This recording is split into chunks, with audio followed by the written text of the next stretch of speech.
तो अब हम पढ़ने वाले हैं डिस्क्रीट मैथमेटिकल स्ट्रक्चर्स का सबसे पहला यूनिट, और इस यूनिट में हमें तीन चीज़ें कंप्लीट करके चलनी है, that is set theory, relations and functions. तो सेट से स्टार्ट करते हैं। A set is a well defined collection of distinct objects. These objects are called elements और मेंबर्स ऑफ द सेट। तो एक सेट क्या होता है, इसके अंदर डिस्टिंक्ट ऑब्जेक्ट्स का कलेक्शन होता है। डिस्टिंक्ट मतलब डिफरेंट, यानी कि ऑब्जेक्ट्स जो हैं सेम नहीं हो सकते, और ऑब्जेक्ट्स को ही हम कहते हैं एलिमेंट्स या फिर मेंबर। यानी कि एक सेट के अंदर जो एलिमेंट्स हैं, जो मेंबर्स हैं या फिर जो ऑब्जेक्ट्स हैं, वो कभी भी सेम नहीं होंगे, वो हमेशा डिफरेंट से होंगे। तो अगर इसका एग्जांपल लेना चाहें तो अगर एक सेट में अगर लिखा हुआ है दैट इज़ कि 1, 2, 3 एंड 3 ये लिखा हुआ है, तो उसको हम सेट नहीं कह सकते। वाई? क्योंकि यहाँ पे देखो 3 हो गया रिपीट, तो 3 को रिपीट नहीं होना है, यानी कि इसको सेट होने के लिए, मतलब सेट बनने के लिए 1, 2, 3 लिखना पड़ेगा, क्योंकि हमें डिस्टिंक्ट ऑब्जेक्ट्स, एलिमेंट्स या फिर मेंबर्स चाहिए। तो एक सेट के अंदर के जो इंसान हैं वो सेम नहीं होने चाहिए, डिफरेंट होने चाहिए। Notation: Sets are typically denoted by capital letters A, B, C and their elements are enclosed in curly braces. ठीक, तो इसके दो मेथड्स होते हैं, roster method and set builder method. देखो, रोस्टर मेथड में क्या होता है कि मैंने सारे एलिमेंट्स को कॉमा कर करके लिख दिया। यानी कि अगर एग्जांपल लें कि हमें 1 से 5 तक नेचुरल नंबर्स लिखने हैं, एक सेट बनाना है, तो उसका रोस्टर मेथड क्या होगा कि हमने 1 से 5 तक कॉमा करके लिख दिया। So this is the roster method. Okay, तो कैसे लिख सकते हैं सेट बिल्डर मेथड में? इसको ऐसे लिखेंगे कि फर्स्ट ऑफ ऑल ऐसे लिखेंगे एंड देन बनाएंगे इसमें। अब हम इसमें क्या लिखते हैं कि x को हम एलिमेंट मानते हैं, यानी x जो एलिमेंट होगा, यानी कि ये जो x एलिमेंट होगा ये सच डैट होगा कि ये बिलोंग करेगा नेचुरल नंबर्स को। और नेचुरल नंबर की कंडीशन जो है हम कॉमा करके लिख देंगे कि वो नेचुरल नंबर छोटा होगा या फिर बराबर होगा 5 तक के। So this is the set builder. Roster form में कॉमा करके लिख दिया, that's it. And set builder form में ऐसे लिखा कि x जो है वो बिलोंग करता है नेचुरल नंबर को, और नेचुरल नंबर की कंडीशन क्या है कि वो 5 से छोटी या फिर बराबर हो सकती है। कॉम्बिनेशंस ऑफ सेट, तो इसको हम ऑपरेशंस ऑन सेट भी कहते हैं कि हम क्या क्या ऑपरेशंस एक सेट पे परफॉर्म कर सकते हैं, एक या एक से ज़्यादा सेट्स पे। ठीक है, तो इसमें फर्स्ट ऑपरेशन जो है वो यूनियन है। तो the union of two sets A and B denoted A union B is the set containing all elements that are in A और इन बोथ और इन बी। तो कहने का मतलब है कि यूनियन का मतलब होता है कि हमने मान लिया कि एक सेट ए है, एक सेट बी है, और हमें इन दोनों का यूनियन लेना है। तो जो जो बंदे ए में हैं प्लस जो जो बंदे बी में हैं, इन दोनों बंदों को मिलाकर एक ब्रैकेट के अंदर लिख दो। ठीक, so this is what union. इसका ऐसे एग्जांपल ले सकते हैं कि पहली बार में जो मतलब हमने ए माना है वो 1, 2, 3 एलिमेंट्स हैं उसके अंदर, एंड जो बी है उसमें 3, 4, 5 हैं। ठीक, और इसका हमें अब निकालना है यूनियन। तो यूनियन को हम रिप्रेजेंट करते हैं यू से। तो अगर ये ए था और ये बी है और इसका हम यूनियन निकाल रहे हैं, तो उसको हम ऐसे लिखेंगे ए union B.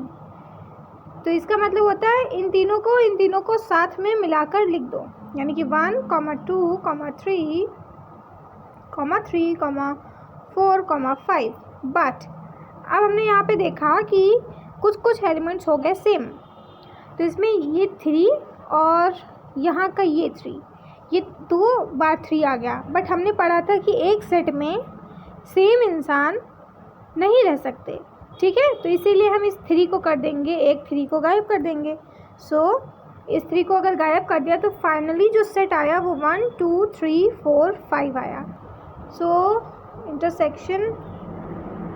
The intersection of two sets A and B denoted as A, फिर उल्टा करके u, then b is the set containing all elements that are common to both a and b। देखो, हमने यूनियन में क्या किया था, common वाले इंसानों को एक बार लिखा था। ठीक है, लेकिन उसके साथ साथ बाकी बंदे भी लिखे थे। बट इन इंटरसेक्शन हम सिर्फ कॉमन वाले इंसानों को लिखेंगे। यानी कि अगर हम सेम एग्जांपल लेते हैं कि a जो हमारा है उसमें 1, 2, 3 है, एंड बी जो हमारा है उसमें 3 4 5 है। तो ए यूनियन बी में हम क्या कर रहे थे, 1 2 3 एंड देन 4 5 ये सब लिख दिया करते थे, ठीक है।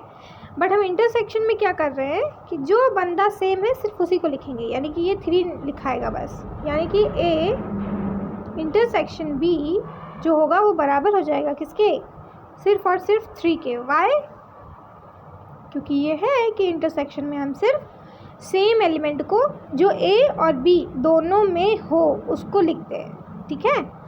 तो हमने इसको लिख दिया, now it is done. Then it comes difference.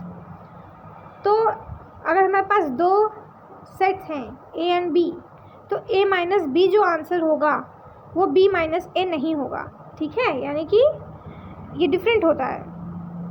Now comes A minus B, देखते हैं। So difference, the difference of 2 sets यानी A and B denoted A minus B और A slash B is the set containing all elements that are in A but not in B. कि अगर A set है और B set है, B set के कुछ कुछ एलिमेंट्स हैं, ए सेट के कुछ कुछ एलिमेंट्स हैं, और जो बी के कुछ कुछ एलिमेंट्स हैं वो ए में भी हैं, तो ए क्या कहेगा कि बी में जितने भी हमारे एलिमेंट्स आ रहे हैं उन्हें मेरे में से हटा दो। सो this is what known age difference.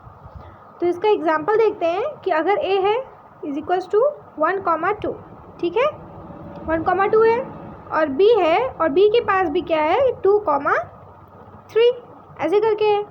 तो ए क्या कहेगा कि बी के अगर कोई भी एलिमेंट मेरे अंदर है तो उसे हटा दो।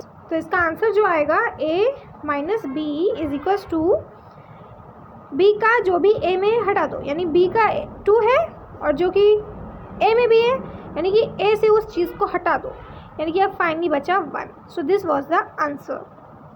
इसका एक और एग्जांपल देखते हैं कि अगर हमारे ए में 1 2 3 है, ठीक है, और बी में 3 4 5 है, तो देखो ए में अगर 1 2 3 है और बी में 3 4 5 है, और अगर हमें इसका डिफरेंस लेना है तो ए कहेगा कि बी के जो भी एलिमेंट्स हैं मेरे अंदर उनको हटा दो, यानी कि बी का 3 ए का 3 सेम हुआ जा रहा है, यानी बी का 3 जो है ए में भी पाया जा रहा है।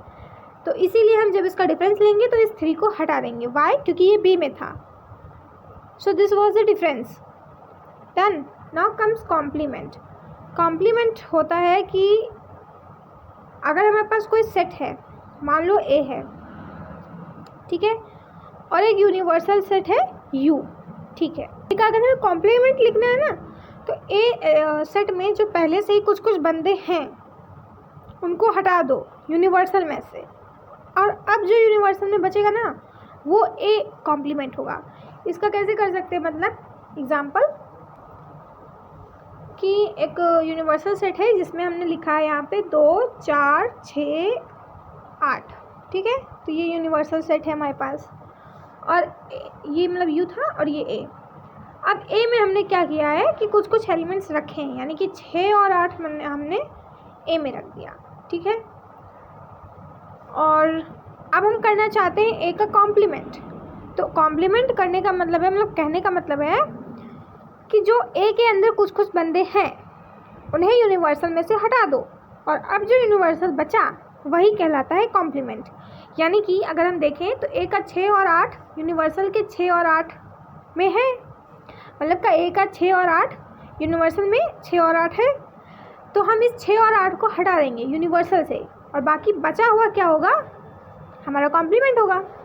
यानी कि अब इसका फाइनल आंसर क्या आएगा कि ए का कॉम्प्लीमेंट, कॉम्प्लीमेंट ऐसे ए के ऊपर छोटा सा कॉमा बना देंगे, ठीक है, एपोस्ट्रोफी व्हाटएवर, ठीक। तो इस ए के 6 और 8 को यूनिवर्सल से हटा दिया, तो बचा 2 और 4, यानी कि तो जो ए का कॉम्प्लीमेंट होगा वो 2 और 4 आएगा, ठीक। So this was the complement. Now comes symmetric difference. को सिमेट्रिक डिफरेंस क्या होता है? The symmetric difference of two sets A and B denoted as A, symmetric difference B is the set containing all the elements that are in A or in B but it not in their intersection. It can be expressed as A minus B union B minus A or A union B minus A intersection B. ठीक, तो ये symmetric difference का formula है। देखो symmetric difference कहने का मतलब होता है कि अगर इसका एग्जांपल ले लेते हैं हम कि ए में 1 2 3 है और बी में 3 4 5 है, ठीक है। तो हमें अब जो हम सिमेट्रिक डिफरेंस लिखने वाले हैं इसमें जो होता है कि जो दोनों में है, जो बंदा दोनों में है उसको हटा दो बस। अब उसको हटाने के बाद जितना बच रहा ना उसको साथ में लिख दो। सिमेट्रिक डिफरेंस कहने का मतलब है कि जो बंदा दोनों में है, ए और बी में दोनों में है, यानी कि अगर मैं इसका एग्जांपल लूँ, देखो ए में 1 2 3 है और बी में 3 4 5 है, ठीक। अब हमने यहाँ पे देखा कि 3 जो है वो दोनों में है, 3 जो है वो दोनों में है, बी में भी है और ए में भी है, तो इसी 3 को हम कर देंगे, हटा देंगे मतलब, ठीक। अब जब हमने इस 3 को हटा दिया तो अब बचे हुए को साथ में लिख देंगे। तो अब हम बचे हुए को साथ में लिख देंगे, डेट इज़ 1 2 4 5। तो यही हो जाएगा सिमेट्रिक डिफरेंस। यानी कि अगर हमें सिमेट्रिक डिफरेंस लेना है ए और बी सेट्स का, तो ए और बी दोनों में जो सेम एलिमेंट्स हैं, सेम बंदे हैं, उनको हटा दो। अब हटाने के बाद जो ए और बी में बच रहे हैं उनको साथ में लिख दो। So this is symmetric difference. Now comes Venn diagram. देखो वेन डायग्राम्स जो हैं वो दिखे नहीं मुझे PYQ में, सो इसको हम नहीं पढ़ेंगे। Multi sets. A multi set or bag is a collection of elements where elements can appear more than, तो दिस इज मल्टी सेट। ये अलाउ करता है कि इसमें एलिमेंट्स जो हैं एक से ज़्यादा टाइम अपीयर हो सकते हैं, दिख सकते हैं, ठीक है। तो इसका एग्जांपल अगर हम ले लें कि एक हमारा मल्टी सेट है जिसमें 1 1 2 3 3 3 ऐसे करके है, तो इसको हम सेट नहीं कहेंगे। क्यों? क्योंकि इसमें देखो डुप्लीकेट वैल्यूज़ हैं। डुप्लीकेट वैल्यूज़ मतलब कि 1 देखो एक बार रिपीट हो रहा है, 3 3 बार है और 2 एक बार है, ठीक। तो इसको हम सेट तो नहीं कहेंगे, तो इसको अब हम क्या कहने लग जाएंगे, मल्टी सेट, ठीक है।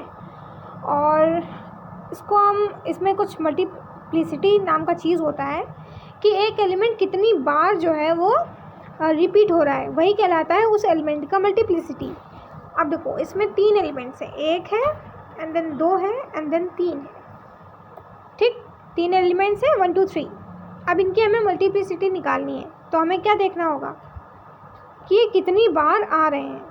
तो 1 जो है वो 2 बार आ रहा है, तो इसकी मल्टीप्लिसिटी हो गया 2। 2 जो है 1 बार आ रहा है, तो यानी कि इसकी मल्टीप्लिसिटी हो गया, जो है वो 3 बार है, यानी कि इसकी मल्टीप्लिसिटी हो गई 3, ठीक। तो मल्टीप्लिसिटी क्या होता है कि एक एलिमेंट कितनी बार आ रहा है वो बार लिख दो, ठीक है। तो वही होते हैं मल्टीप्लिसिटी। अब मल्टी सेट्स के ऊपर भी हम कुछ कुछ ऑपरेशंस कर सकते हैं। देखो सेट्स के ऊपर भी हम कुछ कुछ ऑपरेशंस कर सकते थे, ऐसे ही हम मल्टी सेट्स के ऊपर भी कुछ कुछ ऑपरेशंस कर सकते हैं, ठीक। तो यूनियन सेट की तरह ही होता है कि अगर 2 सेट हैं वो ए और बी, और हमें उसका यूनियन निकालना है, तो ए में जितने बंदे हैं प्लस बी में जितने बंदे हैं उनको एक साथ लिख दो, ठीक। तो वो उधर का था सेट्स का। लेकिन सेट्स में क्या था कि अगर ए में जो एलिमेंट है और वही बी में भी है, तो और उसको हम साथ में लिख रहे हैं, तो 2 बार लिखा जा रहा था, तो हम उसको एक बार हटा के सिर्फ एक बार लिख रहे थे, है ना। यानी कि सेट्स में हम फिलहाल एक एलिमेंट को बार बार नहीं लिख रहे थे, बट इन मल्टी सेट्स एक एलिमेंट जितनी बार आ रहा है उतनी बार उसको लिखेंगे। तो इसका यूनियन सिंपल वही होता है कि होता है, ठीक है। इंटरसेक्शन में क्या होता है कि जो एलिमेंट्स दोनों मल्टी सेट्स में हों, मतलब कि जो एलिमेंट्स दोनों मल्टी सेट्स में होंगे उनको हम इंटरसेक्शन कह देंगे। डेट इज़ कि अब देखो, अब इसमें हम बार बार वैल्यूज़ को नहीं देखेंगे। अगर इसका एग्जांपल देखना चाहें तो ए में क्या है इंटरसेक्शन का एग्जांपल 1 1 2 3 है, ठीक है। और बी में क्या है 1 2 2 4 है, ठीक। तो ऐसा नहीं होगा कि हम एक एलिमेंट को एक से ज़्यादा बार इंटरसेक्शन में काउंट कर लेंगे। मतलब कि अगर हमको इंटरसेक्शन निकालना ही है तो हम रियलिटी में इसके पेयर्स बनाएंगे, देखेंगे कि कौन सा एलिमेंट दोनों में है, ठीक। तो अगर हम इसमें देखें तो ये जो 1 है इसने 1 के साथ पेयर बना लिया, मतलब कि एक तो हमारा पक्का हो गया कि ए इंटरसेक्शन बी में पहला एलिमेंट तो हमारा 1 ही होगा, ये पक्का हो गया। नाउ देखते हैं, अब देखो 2 जो है इसके 2 से पेयर बना लेगा, बना लिया इसने पेयर, यानी कि अब हमको ये भी पता चल गया कि ए इंटरसेक्शन में 2 भी होगा। बट अब हमने देखा कि इस 2 के लिए तो कोई 2 है ही नहीं, यानी इसका इंटरसेक्शन नहीं बना। इस 4 के लिए ऊपर कोई 4 नहीं है, उस 3 के लिए नीचे कोई 3 नहीं है, यानी कि एक एलिमेंट जो है वो दोनों में सिर्फ यही है 1 और 2।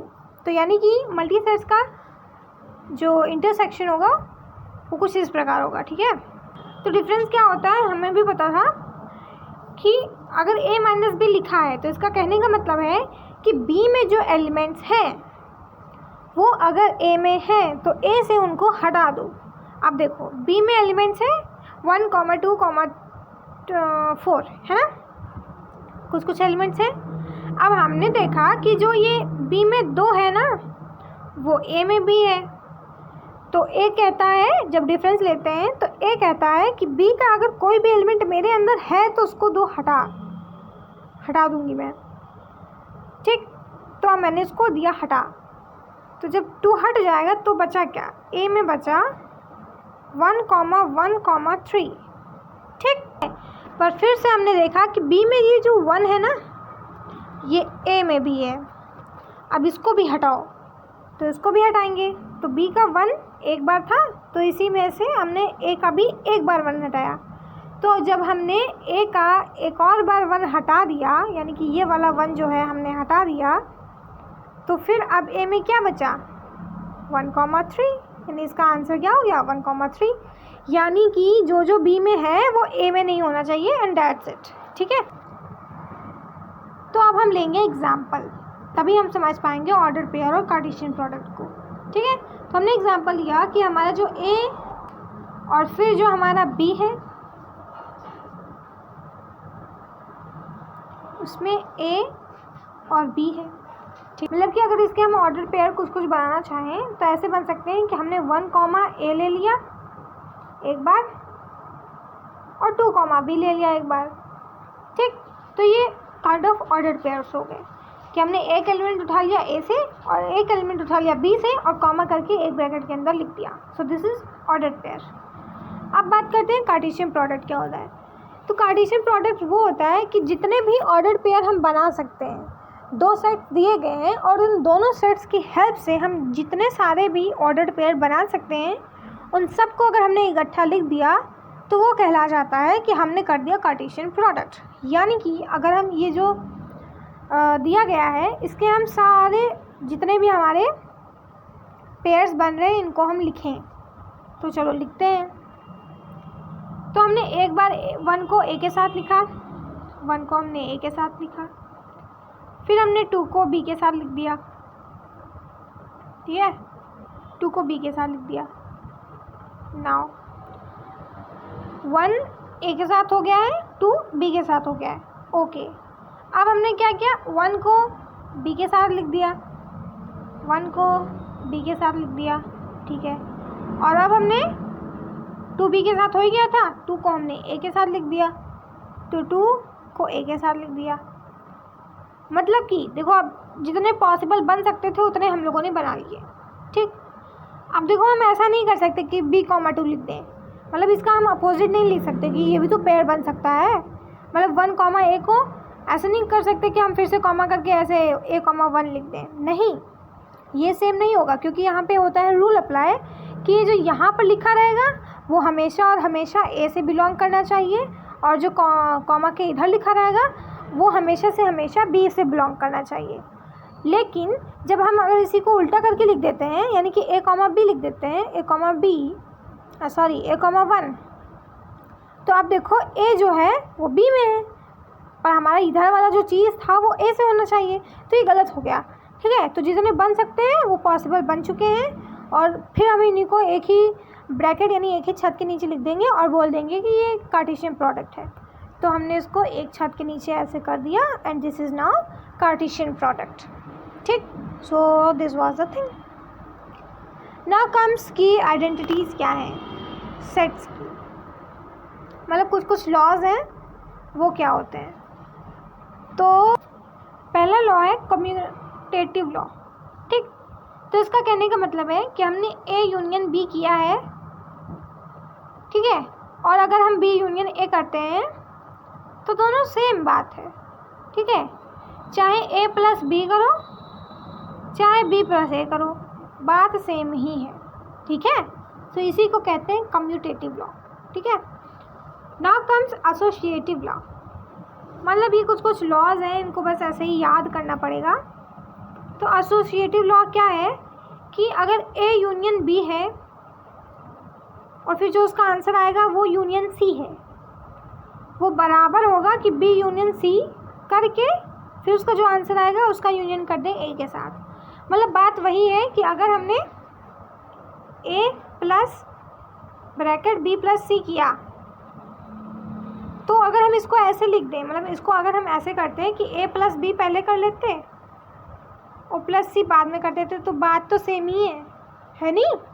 डिस्ट्रीब्यूटिव लॉस पढ़ेंगे अब इसमें लिखा है कि हमने बी इंटरसेक्शन सी किया और उसका जो आंसर आया उसका यूनियन कर दिया ए के साथ, ठीक है। तो उसको हम फैला के लिखेंगे, लाइक ब्रैकेट को ओपन करेंगे। तो ब्रैकेट को ओपन करना is what known as distributive laws. तो उसको फैला कर लिखेंगे, दैट्स इट। यानी कि ये देखो कंपैक्ट फॉर्म में लिखा था कि A union B intersection C को अब हम कैसे लिख सकते हैं, this can be equal to कि अब देखो ए यूनियन एक बार होगा बी के साथ, ठीक है, यानी जब हम ब्रैकेट खोल रहे हैं तब, तो ए यूनियन बी के साथ हो गया, डन। नाउ अब ये इंटरसेक्शन बना देंगे, ये इंटरसेक्शन बना दिया, और अब ए यूनियन जो होगा वो सी के साथ होगा, यानी ए यूनियन सी लिख देंगे, ठीक। यानी कि इसको हमने फैला के लिखा है, ब्रैकेट हटा के लिखा है, तो this is done. Now comes D Morgan's law. तो ए यूनियन बी करके फिर उसका हम कॉम्प्लीमेंट कर रहे हैं, ठीक है। अगर हमने ए यूनियन बी किया और फिर उसका हमने कर दिया कॉम्प्लीमेंट, तो उसको हम कैसे लिख सकते हैं कि हमने ए का कॉम्प्लीमेंट कर दिया और जो ये था इसको ये बना दिया और बी जो खाली खाली लिखा था उसके साथ कॉमा बना दिया। तो इसकी लर्न करने की ट्रिक हो सकती है ये कि अगर हमारे पास लिखा है, मतलब कुछ भी इधर राइट साइड में लिखा है, तो डी मॉर्गन लॉ से क्या होता है कि सब कुछ उल्टा कर दो, एवरीथिंग भी उल्टा, ठीक है। या फिर ऐसा कह सकते हैं कि ब्रैकेट ओपन कर दो, है ना। तो अगर देखो राइट साइड में ये सब कुछ लिखा था, अब इसको हम सब चेंज कर देंगे, जो जो हमारे रास्ते में आएगा हम सबको चेंज कर देंगे और ब्रैकेट कर देंगे, हटा देंगे, ठीक।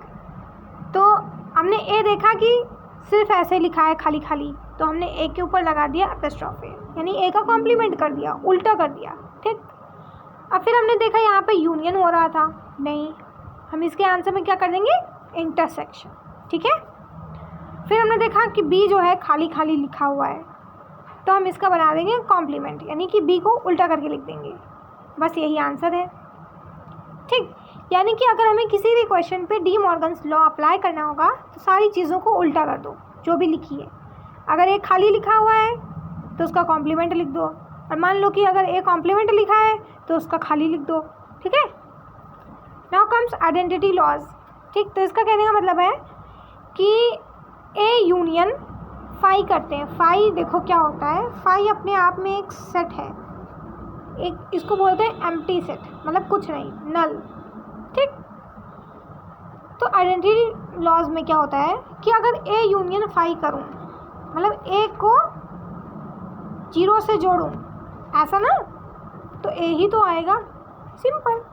कॉम्प्लीमेंट लॉज क्या होते हैं, मतलब इसका अगर स्टेटमेंट देखें तो A union A complement will be universal. देखो हमने पढ़ा था ए क्या होता है, जो दिया गया हो वो होता है ना, जो भी दिया गया। ए कॉम्प्लीमेंट क्या होता है, यानी कि यूनिवर्सल से देखेंगे तो ए में जो है, यानी सिर्फ ए में जो है यूनिवर्सल से उसको हटा दो, और अब जो यूनिवर्सल में बचा वो चला जाएगा कॉम्प्लीमेंट में, यानी कि बचा हुआ इधर आ जाएगा। अब देखो ए में जो था, ठीक, और ए के बाद जो बचा हुआ है वो जो ए कॉम्प्लीमेंट में था, अगर उन दोनों को हम मिला दें तो मिलेगा क्या, यूनिवर्सल ही तो मिल जाएगा वापस से, ठीक। तो इसको अगर हम ऐसे ही करेंगे जब, तब समझ में आ जाएगा। नाउ कम्स ए यूनियन ए। देखो ए को ए के साथ ही यूनियन कर रहे हैं, ठीक है, तो कहने का मतलब बार बार चीज़ें तो रिपीट होंगी नहीं, यानी कि आ तो ए ही जाएगा अल्टीमेटली। ठीक है, absorption law, A intersection B कर ले और उसका जो आंसर आए उसका यूनियन कर दे फिर ए से, तो उसका ओवरऑल आंसर आएगा खुद ए। ठीक, तो इसका जो मतलब है वो देख लेना। मतलब ये लॉ सिर्फ लिखने को आते हैं, तो ये बस इतना हमें पता होना चाहिए। Now comes numerical on set theorem, कि हमारे पास यूनिवर्सल में दिया गया है 1 2 3 4 5 6 7 8 9 10। ठीक, 10 तक यूनिवर्सल में दिए गए हैं एलिमेंट्स। और ए में क्या है, 1 से 5 तक है, और बी में क्या है, 4 5 6 7 है। ठीक है, अब पहला क्वेश्चन है कि ए यूनियन बी करो, मतलब जो जो ए में है और जो जो बी में है उन दोनों को साथ में करके लिख दो। ठीक है, तो इसको हमने जब साथ में करके लिख दिया तो यहाँ पे आंसर देखा कि 1 2 3 4 5 6 7 आ गया। देखो 4 5 4 5, इसको जब हम साथ में लिखते हैं तो ये 2 बार लिख जाता है, यानी 4 4 5 5 ऐसे लिख जाता। पर इसको हम ऐसे नहीं लिखेंगे, सिर्फ एक बार लिखेंगे, है ना। तो ये ए यूनियन बी हो गया। Now A intersection B. देखो इंटरसेक्शन क्या कहता है, इंटरसेक्शन में ए कहता है कि जो एलिमेंट्स मेरे में हैं ए में, वही एलिमेंट्स बी में भी हैं, बस वही उन्हीं एलिमेंट्स को उठाकर लिख दो। मतलब कि अगर हम इसमें देखें तो ए में क्या है, 4 5 है ना, और बी में भी है 4 5। तो जब ए में 4 5 है और बी में 4 5 है तो इन दोनों को साथ में एक बार लिख दो, यानी कि इंटरसेक्शन कर दो। 4 5 एक बार लिख दिया। ठीक, तो इसमें क्या इंटरसेक्शन में क्या होता है, ए कहता है कि मेरे जैसे बंदे अगर बी में हैं तो एक बार लिख दो, है ना, डन। अब करेंगे ए माइनस बी, यानी कि सब्ट्रैक्शन। ठीक है, तो इसमें क्या कहता है, ए मतलब जो इधर लिखा होता है लेफ्ट साइड में, ए कहता है कि जो एलिमेंट्स मेरे में हैं और फिर जो एलिमेंट्स बी में हैं, लेकिन जो एलिमेंट्स बी में हैं वो अगर मेरे में हैं तो उनको हटा दो और बचे वाले को लिख दो। मतलब मैंने देखा कि यहाँ पे बी में 4 5 है और वही 4 5 ए में भी है, पर ए माइनस बी में ए क्या कहता है कि अगर बी में कुछ है और मेरे में भी है तो उसको हटा दो और बचा हुआ को लिख दो। और तो हमने अगर 4 5 को हटा दिया तो बचा हुआ 1 2 3 हमने लिख दिया, तो ए माइनस बी भी लिख दिया। ठीक है, अब बी माइनस ए में, बी में ये 4 5 6 7 है, ठीक है, और ए में 1 2 3 4 5 है। ठीक, तो अब जब बी माइनस ए करेंगे तो बी क्या कहता है कि जो एलिमेंट्स मेरे में है प्लस जो एलिमेंट्स ए में है, ठीक है, और लेकिन अगर वो ए में है तो वो मेरे में से हटा दो। तो ए में मैंने देखा कि 4 5 भी है और बी में भी 4 5 है, और बी क्या कहता है बी माइनस ए करने के लिए कि जो अगर ए में है वो मेरे में से हटा दो। तो ए में 4 5 था तो हमने 4 5 हटा दिया, तो बी में बचा 6 और 7। ठीक, अब करेंगे ए कॉम्प्लीमेंट। ए कॉम्प्लीमेंट ये होता है कि ए में जो जो एलिमेंट्स हैं, ठीक, उनको यूनिवर्सल वैसे हटा दो और अब जो यूनिवर्सल में बच रहे हैं वो उठाकर लिख दो। ठीक है, तो हमने देखा कि ए में 1 से 5 तक है और लेकिन यू में यानी यूनिवर्सल में 1 से लेकर 10 तक है। तो ए कॉम्प्लीमेंट कहता है कि ए को हटा दो यू में से। तो जब हमने ए 1 से 5 तक हटा दिया और फिर बचे हुए को लिख दो, यानी 6 से लेकर 10 तक लिख दो। तो यहाँ पे हमने 6 7 8 9 10 लिख दिया। ठीक है, अब करने वाले ए सिमेट्रिक डिफरेंस बी। तो जो एलिमेंट्स ए में है, ठीक है, और कुछ बी में है, ओके, लेकिन कुछ एलिमेंट्स जो ए में भी हैं और बी में भी हैं उनको दो हटा। ठीक है, तो हम फिर यहाँ पे आए, हमने देखा कि ए में 4 5 है, ओके, और बी में भी 4 5 है, तो इस 4 5 को दो हटा और बचे हुए को साथ में लिख दो। ठीक है, तो इस 4 5 को जब हटा दिया तो बचा हुआ क्या, 1 2 3 एंड 6 7। तो यही होता है सिमेट्रिक डिफरेंस। सिमेट्रिक डिफरेंस ये होता है कि अगर हम ए सिमेट्रिक डिफरेंस बी कर रहे हैं और ए में भी कुछ एलिमेंट्स हैं और बी में भी कुछ एलिमेंट्स हैं, पर ए के कुछ एलिमेंट्स जो हैं वो बी में भी हैं तो वो जो कुछ एलिमेंट्स हैं उनको हटा दो और बचे हुए एलिमेंट्स को साथ में लिख दो। एग्जाम्पल 2, इसको हम कॉपी पे करेंगे, छोड़ो।